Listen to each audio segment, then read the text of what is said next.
Charles Milles Manson was an American criminal and musician who led the Manson Family, a cult based in California, in the late 1960s. Some of the members committed a series of 9 murders at 4 locations in July and August 1969. In 1971, Manson was convicted of first-degree murder and conspiracy to commit murder for the deaths of 7 people, including the film actress Sharon Tate. The prosecution contended that, while Manson never directly ordered the murders, his ideology constituted an overt act of conspiracy. Before the murders, Manson had spent more than half of his life in correctional institutions. While gathering his cult following, Manson was a singer-songwriter on the fringe of the Los Angeles music industry, chiefly through a chance association with Dennis Wilson of the Beach Boys, who introduced Manson to record producer Terry Melcher. In 1968, the Beach Boys recorded Manson's song Cease to Exist, renamed Never Learn Not to Love as a single B-side, but without a credit to Manson. Afterward, Manson attempted to secure a record contract through Melcher, but was unsuccessful. Manson would often talk about the Beatles, including their eponymous 1968 album. According to Los Angeles County District Attorney, Vincent Bugliosi, Manson felt guided by his interpretation of the Beatles' lyrics and adopted the term helter-skelter to describe an impending apocalyptic race war. During his trial, Bugliosi argued that Manson had intended to start a race war, although Manson and others disputed this. Contemporary interviews and trial witness testimony insisted that the Tate LaBianca murders were copycat crimes intended to exonerate Manson's friend Bobby Beausoleil. Manson himself denied having instructed anyone to murder anyone. Manson's notoriety was an emblem of insanity, violence, and the macabre influenced pop culture. Recordings of songs written and performed by Manson were released commercially, starting with Lie, the Love and Terror Cult. After his incarceration, some of his songs were covered by various artists. Although he was originally sentenced to death in 1971, his sentence was commuted to life with the possibility of parole after the California Supreme Court invalidated the state's death penalty statute in 1972. He served his life sentence at the California State Prison, Corcoran, and died at age 83 in late 2017. 1934–1967, Early life. Childhood. Charles Manson was born on November 12, 1934, to 15-year-old Kathleen Manson Bauer Cavender, née Maddox, in the University of Cincinnati Academic Health Center in Cincinnati, Ohio. He was named Charles Milles Maddox. Manson's biological father appears to have been Colonel Walker Henderson Scott Sr. of Catlettsburg, Kentucky, against whom Kathleen Maddox filed a paternity suit that resulted in an agreed judgment in 1937. Scott worked intermittently in local mills, and had a local reputation as a con artist. He allowed Maddox to believe that he was an Army colonel, although colonel was merely his given name. When Maddox told Scott that she was pregnant, he told her he had been called away on Army business. After several months she realized he had no intention of returning. Manson may never have known his biological father. In August 1934, before Manson's birth, Maddox married William Eugene Manson, a laborer at a dry cleaning business. Maddox often went on drinking sprees with her brother Luther, leaving Charles with multiple babysitters. They divorced on April 30, 1937, after William alleged gross neglect of duty by Maddox. Charles retained William's last name, Manson. On August 1, 1939, Luther and Kathleen Maddox were arrested for assault and robbery. Kathleen and Luther were sentenced to 5 and 10 years of imprisonment, respectively. Manson was placed in the home of an aunt and uncle in McMecken, West Virginia. His mother was paroled in 1942. Manson later characterized the first weeks after she returned from prison as the happiest time in his life. Weeks after Maddox's release, Manson's family moved to Charleston, West Virginia, where Manson continually played truant and his mother spent her evenings drinking. She was arrested for grand larceny, but not convicted. The family later moved to Indianapolis, where Maddox met an alcoholic with the last name Lewis through Alcoholics Anonymous meetings, and married him in August 1943. First offenses. In an interview with Diane Sawyer, Manson said that when he was 9, he set his school on fire. Manson also got in trouble for truancy and petty theft. Although there was a lack of foster home placements, in 1947, at the age of 13, Manson was placed in the Guybaldt School for Boys in Terre Haute, Indiana, a school for male delinquents run by Catholic priests. Guybaldt was a strict school, where punishment for even the smallest infraction included beatings with either a wooden paddle or a leather strap. Manson ran away from Guybaldt and slept in the woods, under bridges, and wherever else he could find shelter. Manson fled home to his mother, and spent Christmas 1947 in McMecken, at his aunt and uncle's house. His mother returned him to Guybaldt. 10 months later, he ran away to Indianapolis. In 1948, in Indianapolis, Manson committed his first known crime by robbing a grocery store. At first the robbery was simply to find something to eat. However, Manson found a cigar box containing just over $100, and he took the money. He used the money to rent a room on Indianapolis's Skid Row and to buy food. For a time, Manson had a job delivering messages for Western Union in an attempt to live a life free of crime. However, he quickly began to supplement his wages through petty theft. He was eventually caught, and in 1949 a sympathetic judge sent him to Boys Town, a juvenile facility in Omaha, Nebraska. After 4 days at Boys Town, he and fellow student Blackie Nielsen obtained a gun and stole a car. They used it to commit 2 armed robberies on their way to the home of Nielsen's uncle in Peoria, Illinois. Nielsen's uncle was a professional thief, and when the boys arrived he allegedly took them on as apprentices. Manson was arrested 2 weeks later during a nighttime raid on a Peoria store. In the investigation that followed, he was linked to his 2 earlier armed robberies. He was sent to the Indiana Boys' School, a strict reform school. At the school, other students allegedly raped Manson with the encouragement of a staff member, and he was repeatedly beaten. He ran away from the school 18 times. While at the school, Manson developed a self-defense technique he later called the insane game. When he was physically unable to defend himself, he would screech, grimace, and wave his arms to convince aggressors that he was insane. After a number of failed attempts, he escaped with 2 other boys in February 1951. The 3 escapees were robbing filling stations while attempting to drive to California in stolen cars when they were arrested in Utah. For the federal crime of driving a stolen car across state lines, Manson was sent to Washington, D.C.'s National Training School for Boys.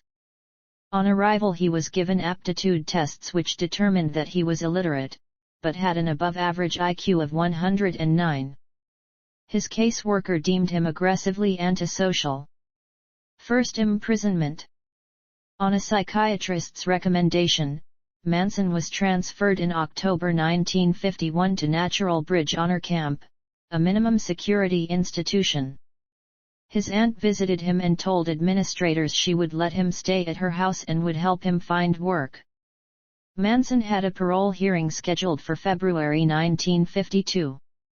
However, in January, he was caught raping a boy at knife point. Manson was transferred to the Federal Reformatory in Petersburg, Virginia. There he committed a further 8 serious disciplinary offenses, 3 involving homosexual acts. He was then moved to a maximum security reformatory at Chillicothe, Ohio, where he was expected to remain until his release on his 21st birthday in November 1955. Good behavior led to an early release in May 1954, to live with his aunt and uncle in McMecken. In January 1955, Manson married a hospital waitress named Rosalie Jean Willis. Around October, about 3 months after he and his pregnant wife arrived in Los Angeles in a car he had stolen in Ohio, Manson was again charged with a federal crime for taking the vehicle across state lines. After a psychiatric evaluation, he was given 5 years probation. Manson's failure to appear at a Los Angeles hearing on an identical charge filed in Florida resulted in his March 1956 arrest in Indianapolis. His probation was revoked, and he was sentenced to 3 years imprisonment at Terminal Island in Los Angeles. While Manson was in prison, Rosalie gave birth to their son, Charles Manson Jr. During his first year at Terminal Island, Manson received visits from Rosalie and his mother, who were now living together in Los Angeles.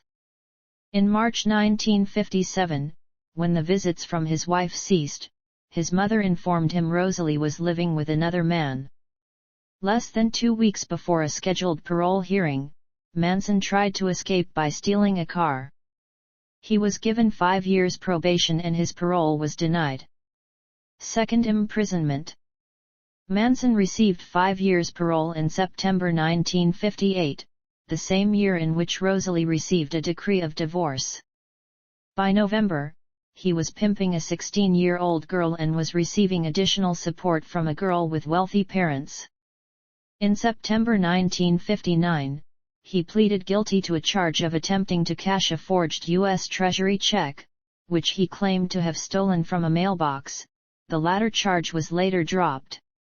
He received a 10-year suspended sentence and probation after a young woman named Leona, who had an arrest record for prostitution, made a tearful plea before the court that she and Manson were deeply in love, and would marry if Charlie were freed.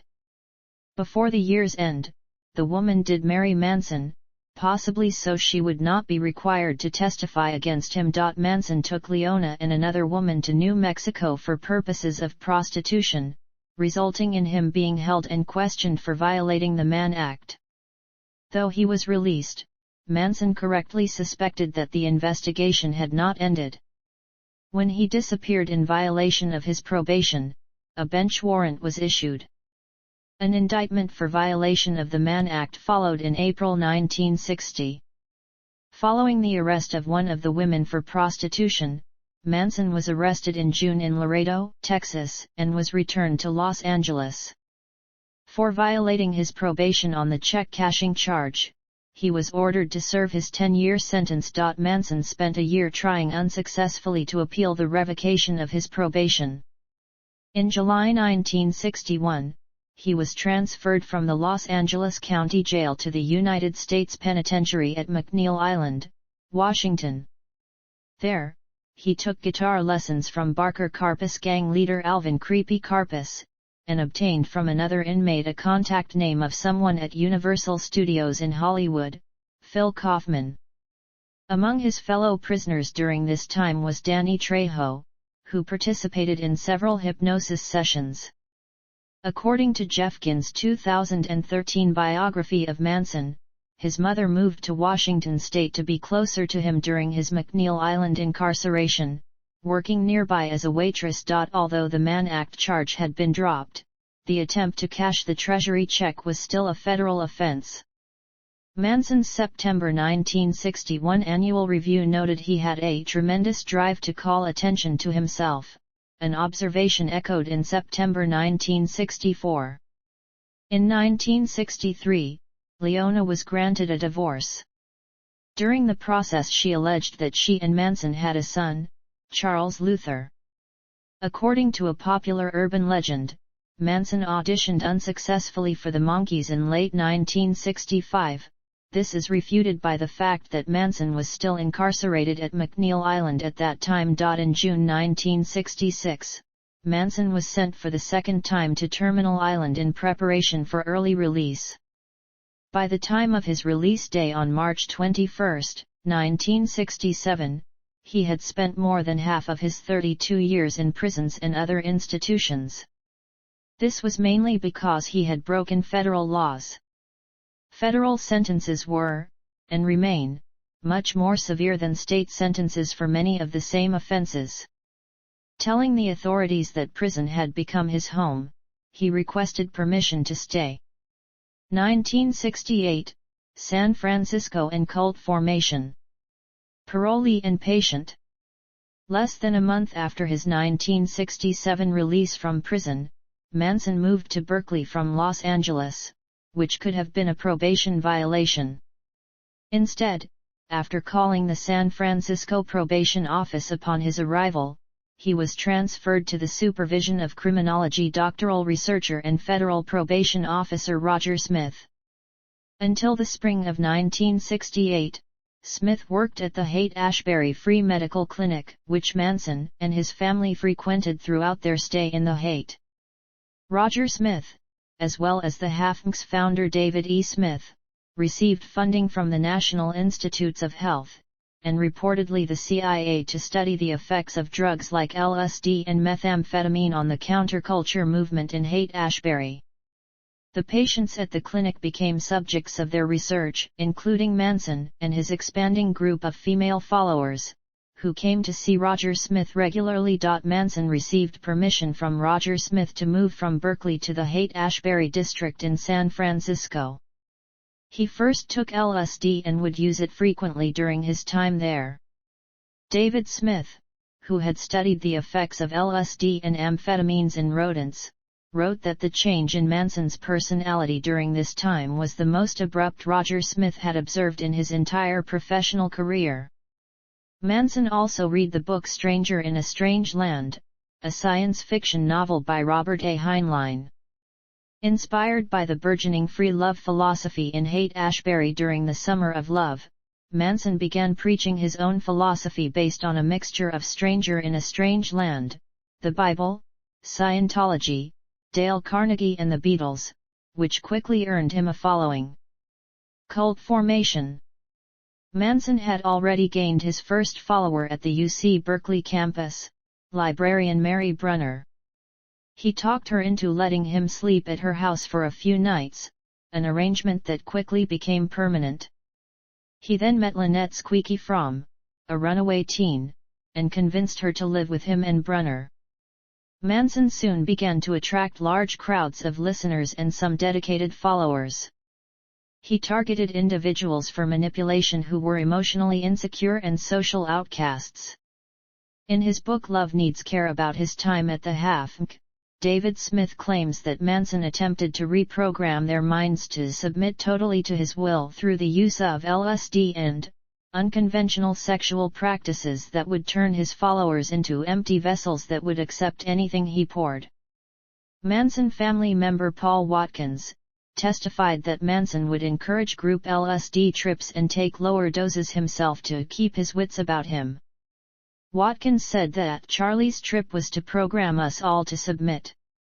By the end of his stay in the Haight in April 1968, Manson had attracted 20 or so followers, all under the supervision of his parole officer Roger Smith and many of the staff at the HAFMC. The core members of Manson's following eventually included Charles Tex Watson, a musician and former actor, Bobby Beausoleil, a former musician and pornographic actor, Brunner, Susan Atkins, Patricia Krenwinkel, and Leslie Van Houten. Further arrests. Supervised by his parole officer Roger Smith, Manson grew his family through drug use and prostitution without interference from the authorities. Manson was arrested on July 31, 1967, for attempting to prevent the arrest of one of his followers, Ruth Ann Morehouse.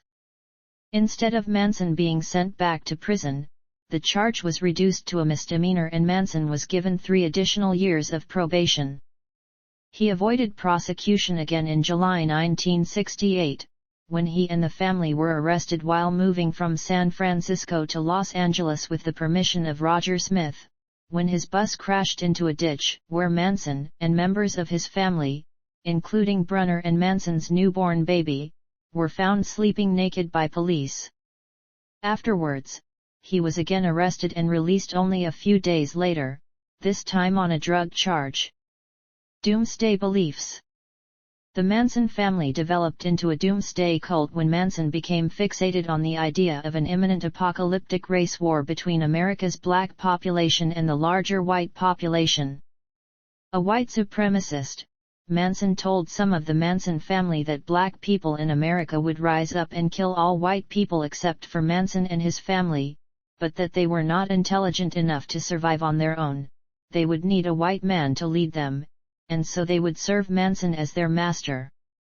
According to Vincent Bugliosi, in late 1968, Manson adopted the term helter-skelter, taken from a song on the Beatles' recently released White Album, to refer to this upcoming war. 1969–1971, Murders and Trial. Murders. In early August 1969, some Manson family members committed murders in Los Angeles. The Manson family gained national notoriety after the murder of actress Sharon Tate and 4 others in her home on August 8 and 9, 1969, and Leno and Rosemary LaBianca the next day. Tex Watson and 3 other members of the family committed the Tate-LaBianca murders, allegedly under Manson's instructions. While it was later accepted at trial that Manson never expressly ordered the murders, his behavior was deemed to warrant a conviction of first-degree murder and conspiracy to commit murder. Evidence pointed to Manson's obsession with inciting a race war by killing those he thought were pigs and his belief that this would show the nigger how to do the same. Family members were also responsible for other assaults, thefts, crimes, and the attempted assassination of President Gerald Ford in Sacramento by Lynette Squeaky Fromm. While it is often thought that Manson never murdered or attempted to murder anyone himself, true crime writer James Buddy Day, in his book Hippie Cult Leader, The Last Words of Charles Manson, claimed that Manson shot drug dealer Bernard Crowe on July 1, 1969. Crowe survived. Trial. The state of California tried Manson for the Tate and LaBianca murders with CO defendants, Leslie Van Houten, Susan Atkins, and Patricia Krenwinkel. CO defendant Tex Watson was tried at a later date after being extradited from Texas. The trial began on July 15, 1970. Manson appeared wearing fringed buckskins, his typical clothing at Span Ranch. On July 24, 1970, the first day of testimony, Manson appeared in court with an X carved into his forehead. His followers issued a statement from Manson saying, "I have X'd myself from your world." The following day, Manson's CO defendants, Van Houten, Atkins, and Krenwinkel, also appeared in court, with an X carved in their foreheads. Members of the Manson family camped outside of the courthouse, and held a vigil on a street corner, because they were excluded from the courtroom for being disruptive. Other members of the Manson family also carved crosses into their heads. One day some members of the Manson family wore saffron robes to the trial, saying if Manson was convicted they would immolate themselves, a reference to monks and nuns in Vietnam who set fire to themselves to protest the Vietnam War. The state presented dozens of witnesses during the trial. However, its primary witness was Linda Kasabian, who was present during the Tate murders on August 8–9, 1969. Kasabian provided graphic testimony of the Tate murders, which she observed from outside the house. She was also in the car with Manson on the following evening, when, according to her testimony, he ordered the LaBianca killings. Kasabian spent days on the witness stand, being cross-examined by the defendant's lawyers. After testifying, Kasabian went into hiding for the next 40 years. In early August 1970, President Richard Nixon told reporters that he believed that Manson was guilty of the murders, either directly or indirectly. Manson obtained a copy of the newspaper and held up the headline to the jury. The defendant's attorneys then called for a mistrial, arguing that their clients had allegedly killed far fewer people than Nixon's war machine in Vietnam. Judge Charles H. Holder polled each member of the jury, to determine whether each juror saw the headline and whether it affected his or her ability to make an independent decision. All of the jurors affirmed that they could still decide independently. Shortly after, the female defendants Atkins, Krenwinkel, and Van Houten were removed from the room for chanting, "Nixon says we are guilty. So why go on?" On October 5, 1970, Manson attempted to attack Judge Older while the jury was present in the room. Manson first threatened Older, and then jumped over his lawyer's table with a sharpened pencil, in the direction of Older. Manson was restrained before reaching the judge. While being led out of the courtroom, Manson screamed at Older, "In the name of Christian justice, someone should cut your head off." Meanwhile, the female defendants began chanting something in Latin. Judge Older began wearing a .38 caliber pistol to the trial afterwards. On November 16, 1970, the state of California rested its case after presenting 22 weeks' worth of evidence. The defendants then stunned the courtroom by announcing that they had no witnesses to present, and rested their case. Manson's testimony. Immediately after defendants' counsel rested their case, the three female defendants shouted that they wanted to testify. Their attorneys advised the court, in chambers, that they opposed their clients testifying. Apparently, the female defendants wanted to testify that Manson had had nothing to do with the murders. The following day, Manson himself announced that he too wanted to testify. The judge allowed Manson to testify outside the presence of the jury. He stated as follows, "These children that come at you with knives, they are your children. You taught them. I didn't teach them. I just tried to help them stand up. Most of the people at the ranch that you call the family were just people that you did not want." Manson continued, equating his actions to those of society at large, "I know this, that in your hearts and your souls, you are as much responsible for the Vietnam War as I am for killing these people. I can't judge any of you. I have no malice against you and no ribbons for you.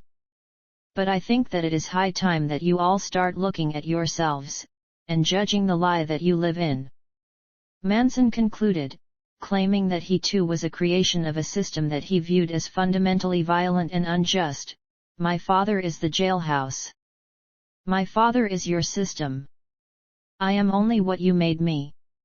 I am only a reflection of you. You want to kill me? Ha! I am already dead, have been all my life. I've spent 23 years in tombs that you have built." After Manson finished speaking, Judge Older offered to let him testify before the jury. Manson replied that it was not necessary.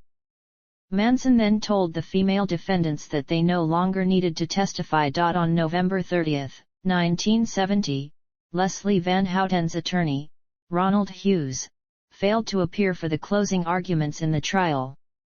He was later found dead in a California state park. His body was badly decomposed, and it was impossible to tell the cause of death. Hughes had disagreed with Manson during the trial, taking the position that his client, Van Houten, should not testify to claim that Manson had no involvement with the murders. Some have alleged that Hughes was murdered by the Manson family. On January 25, 1971, the jury found Manson, Krenwinkel, and Atkins guilty of first-degree murder in all 7 of the Tate and LaBianca killings. The jury found Van Houten guilty of murder in the first degree in the LaBianca killings. Sentencing. After the convictions, the court held a separate hearing before the same jury to determine if the defendants should receive the death sentence. Each of the 3 female defendants Atkins, Van Houten, and Krenwinkel took the stand. They provided graphic details of the murders and testified that Manson was not involved. According to the female defendants, they had committed the crimes in order to help fellow Manson family member Bobby Beausoleil get out of jail, where he was being held for the murder of Gary Hinman. The female defendants testified that the Tate LaBianca murders were intended to be copycat crimes, similar to the Hinman killing. Atkins, Krenwinkel, and Van Houten claimed they did this under the direction of the state's prime witness, Linda Kasabian.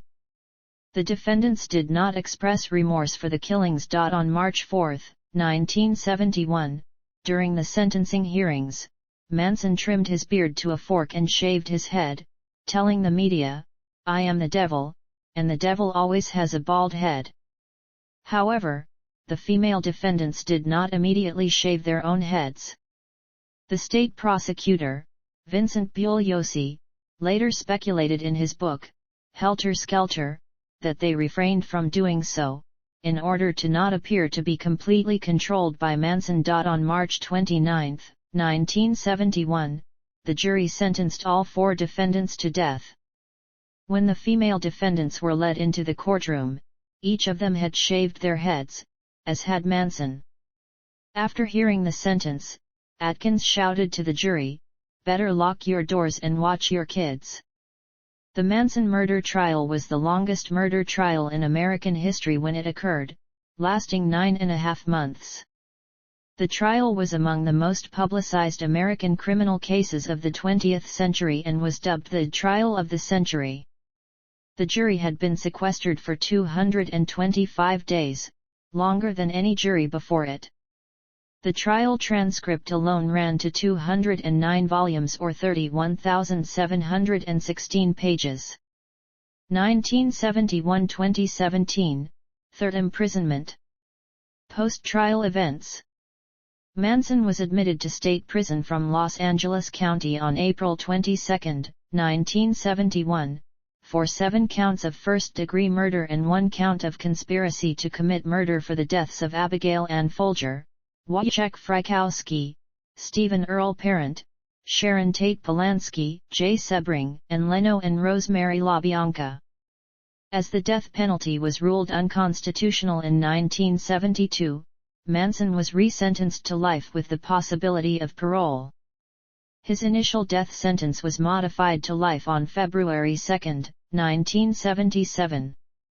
On December 13, 1971, Manson was convicted of first-degree murder in Los Angeles County Court for the July 25, 1969, death of musician Gary Hinman.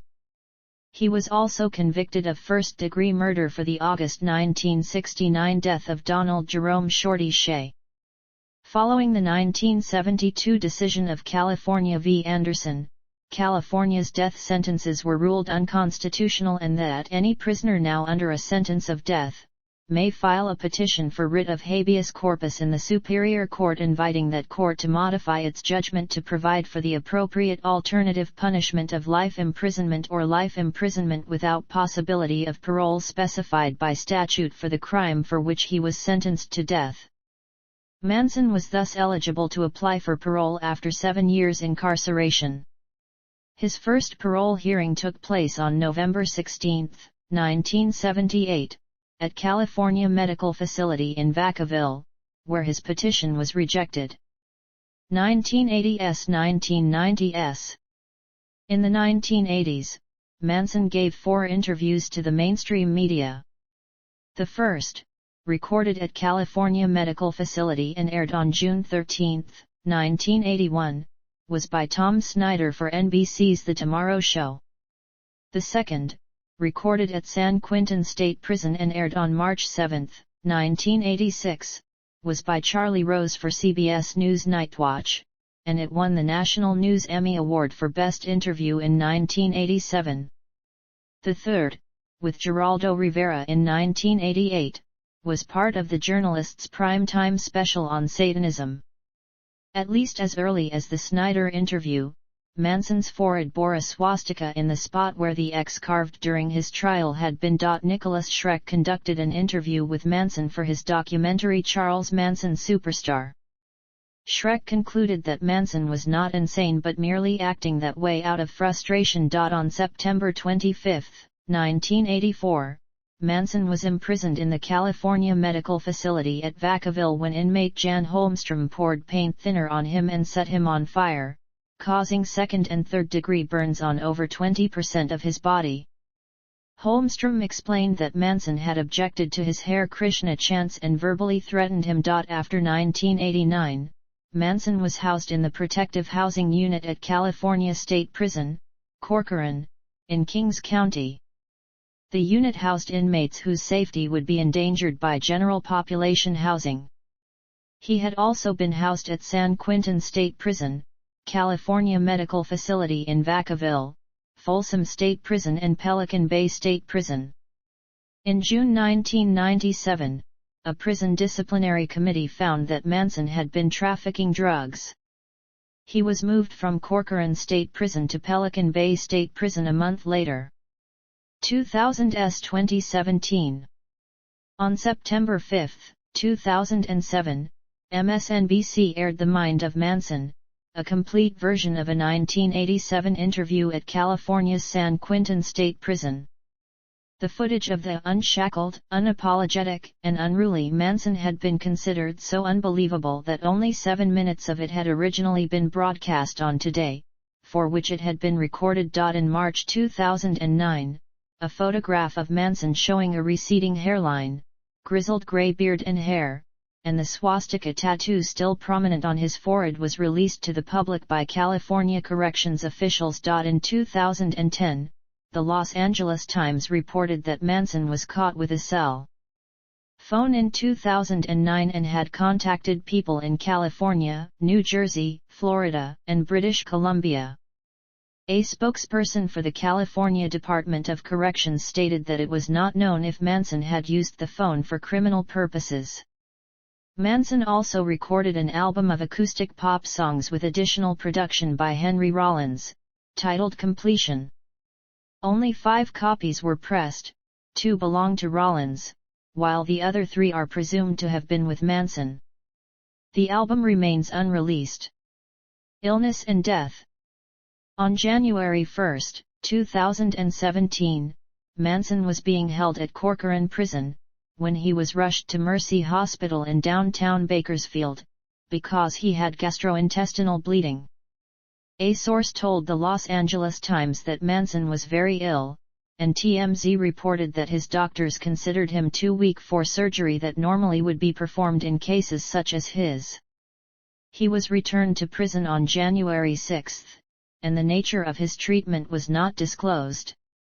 On November 15, 2017, an unauthorized source said that Manson had returned to a hospital in Bakersfield, but the California Department of Corrections and Rehabilitation did not confirm this in conformity with state and federal medical privacy laws. He died from cardiac arrest resulting from respiratory failure, brought on by colon cancer, at the hospital on November 19. 3 people stated their intention to claim Manson's estate and body. Manson's grandson Jason Freeman stated his intent to take possession of Manson's remains and personal effects. Manson's pen pal Michael Channels claimed to have a Manson will dated February 14, 2002, which left Manson's entire estate and Manson's body to Channels. Manson's friend Ben Gorecki claimed to have a Manson will dated January 2017, which gives the estate and Manson's body to Matthew Roberts, another alleged son of Manson. In 2012, CNN ran a DNA match to see if Freeman and Roberts were related to each other and found that they were not. According to CNN, 2 prior attempts to DNA match Roberts with genetic material from Manson failed, but the results were reportedly contaminated. On March 12, 2018, the Kern County Superior Court in California decided in favor of Freeman in regard to Manson's body. Freeman had Manson cremated on March 20, 2018. As of February 7, 2020, Channels and Freeman still had petitions to California courts attempting to establish the heir of Manson's estate.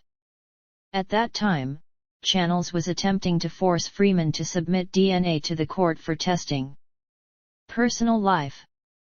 Involvement with Scientology. Manson began studying Scientology while incarcerated with the help of fellow inmate Lanier Rayner, and in July 1961, Manson listed his religion as Scientology. A September 1961 prison report argues that Manson appears to have developed a certain amount of insight into his problems through his study of this discipline.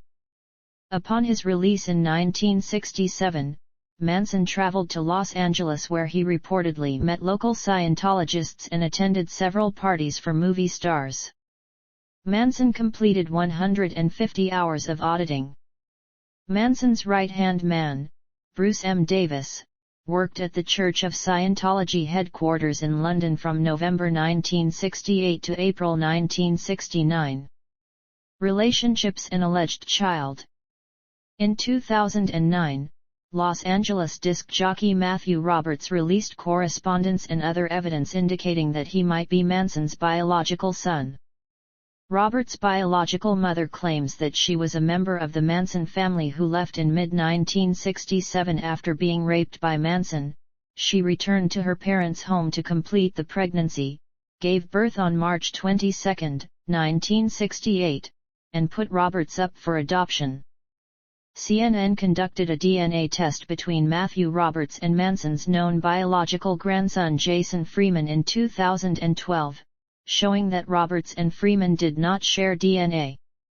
Roberts subsequently attempted to establish that Manson was his father through a direct DNA test which proved definitively that Roberts and Manson were not related. In 2014, the imprisoned Manson became engaged to 26-year-old Afton Elaine Burton and obtained a marriage license on November 7. Manson gave Burton the nickname Star. She had been visiting him in prison for at least 9 years and maintained several websites that proclaimed his innocence.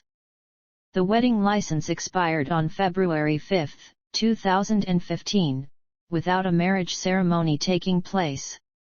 Journalist Daniel Simone reported that the wedding was cancelled after Manson discovered that Burton wanted to marry him only so that she and friend Craig Hammond could use his corpse as a tourist attraction after his death. According to Simone, Manson believed that he would never die and may simply have used the possibility of marriage as a way to encourage Burton and Hammond to continue visiting him and bringing him gifts. Burton said on her website that the reason that the marriage did not take place was merely logistical. Manson had an infection and had been in a prison medical facility for 2 months and could not receive visitors. She said that she still hoped that the marriage license would be renewed and the marriage would take place. Psychology. On April 11, 2012, Manson was denied release at his 12th parole hearing, which he did not attend. After his March 27, 1997, parole hearing, Manson refused to attend any of his later hearings. The panel at that hearing noted that Manson had a history of controlling behavior and mental health issues including schizophrenia and paranoid delusional disorder, and was too great a danger to be released. The panel also noted that Manson had received 108 rules violation reports, had no indication of remorse, no insight into the causative factors of the crimes, lacked understanding of the magnitude of the crimes, had an exceptional, callous disregard for human suffering and had no parole plans. At the April 11, 2012, parole hearing, it was determined that Manson would not be reconsidered for parole for another 15 years, i.e. not before 2027, at which time he would have been 92 years old. Legacy. Cultural impact. In June 1970, Rolling Stone made Manson their cover story.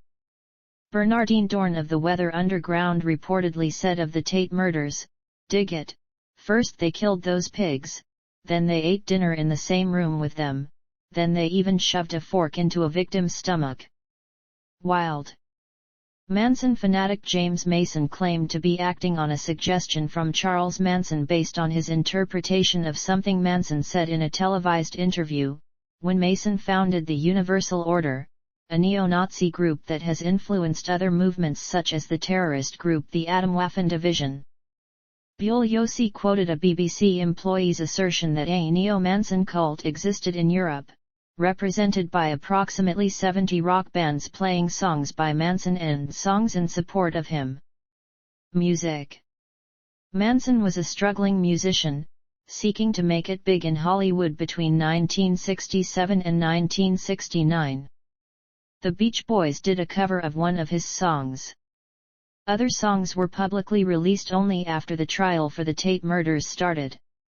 On March 6, 1970, Lie, an album of Manson music, was released. This included Cease to Exist, a Manson composition the Beach Boys had recorded with modified lyrics, and the title Never Learn Not to Love. Over the next couple of months only about 300 of the album's 2,000 copies sold. There have been several other releases of Manson recordings, both musical and spoken. One of these, The Family Jams, includes 2 compact discs of Manson's songs recorded by the family in 1970, after Manson and the others had been arrested. Guitar and lead vocals are supplied by Steve Grogan, additional vocals are supplied by Lynette Fromm, Sandra Good, Catherine Scher, and others. One Mind, an album of music, poetry, and spoken word, new at the time of its release, in April 2005, was put out under a Creative Commons license. American rock band Guns N' Roses recorded Manson's Look at Your Game, Girl, included as an unlisted 13th track on their 1993 album The Spaghetti Incident. My Monkey, which appears on Portrait of an American Family by the American rock band Marilyn Manson, includes the lyrics I had a little monkey / I sent him to the country and I fed him on gingerbread / along came a choo-choo / knocked my monkey cuckoo / and now my monkey's dead. These lyrics are from Manson's Mechanical Man, which is heard on Lie. Crispin Glover covered Never Say Never to Always on his album The Big Problem Is Not Equal to the Solution. The Solution equals Let It Be, released in 1989. Musical performers such as Kasabian, Span Ranch, and Marilyn Manson derived their names from Manson and his lore. Documentaries. 1973, Manson, directed by Robert Hendrickson and Lawrence Merrick. 1989, Charles Manson Superstar, directed by Nicholas Schreck. 2014, Life After Manson, directed by Olivia Kloss. 2017, Manson, Inside the Mind of a Madman, television documentary about Reet Jurvetson. 2017, Murder Made Me Famous, Charles Manson, What Happened? 2017, Inside the Manson Cult, The Lost Tapes. 2017, Charles Manson, The Final Words, narrated by Rob Zombie, focuses on the Manson family murders told from Manson's perspective, directed by James Buddy Day. 2018, Inside the Manson Cult, The Lost Tapes, narrated by Liev Schreiber, looks inside the Manson family. 2019, I Lived with a Killer, The Manson Family.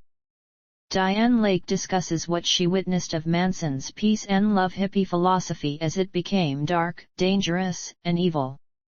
2019, Charles Manson, The Funeral, directed by James Buddy Day. 2019, Manson, The Women, featuring Lynette Squeaky Fromm, Sandra Blue Good, Catherine Gypsy Scher, and Diane Snake Lake, documentary special on Oxygen, directed by James Buddy Day. Fiction inspired by Manson. 1976, Helter Skelter, a television drama. 1984, Manson Family Movies, a film drama. 1990, The Manson Family, a musical opera by John Moran. 1990, Assassins, a Broadway musical with references to Manson. 1992, The Ben Stiller Show, a sketch series with Manson as a recurring character portrayed by Bob Odenkirk. 1998, Merry Christmas, Charlie Manson, an episode of South Park centered around Manson. 2003, The Dead Circus, a novel that includes the activities of the Manson family as a major plot point. 2003, The Manson Family, a crime drama / horror film centered around the Manson family. 2004, Helter Skelter, a crime film about the Manson family and about Linda Kasabian. 2006, Live Freaky. Die Freaky, a stop-motion animated film based on the murders. 2014, House of Manson, a biographical feature film focusing on the life of Charles Manson from his childhood to his arrest. 2015, Manson Family Vacation, an indie comedy inspired by Manson.